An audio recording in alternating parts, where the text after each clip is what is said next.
என்ன புரியலைன்னா, எவ்வளோ பேர் பணத்த விட்டுருக்கிறீங்க. இது எப்படி எடுத்துக்கிறதுன்னு கூட எனக்கு தெரியல டிஎஸ்.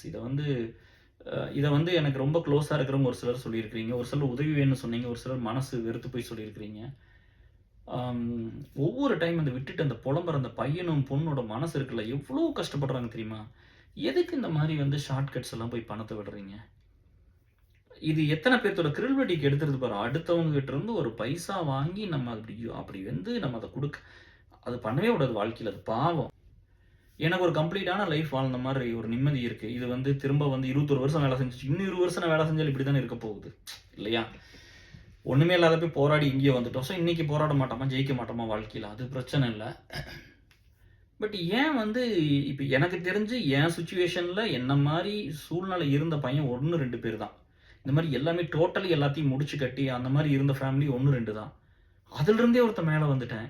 வாழ்க்கையில இதுவரைக்கும் வந்து ஒரு பைசா ஷார்ட்கட்ல சம்பாரிச்சது இல்ல. ஒரு பைசா வட்டி வாங்கிட்டது கிடையாது. ம் பேங்க்ல ஏதாவது பணம் வந்து சொத்து வாங்கும்போது ஏதாவது வட்டி வருதுல்ல, அது மட்டும் தான் டிஎஸ்.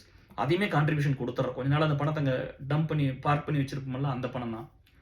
எல்லா பணத்தை அதாவது வட்டின்னு வாங்கிட்டது கிடையாது. அப்பா ஜெனரேஷன்ல பூரா கடன் அவரு வாங்கியிருக்க முடியாது. இப்ப நான் வேலைக்கு வந்து 21 வருஷம் ஆச்சு.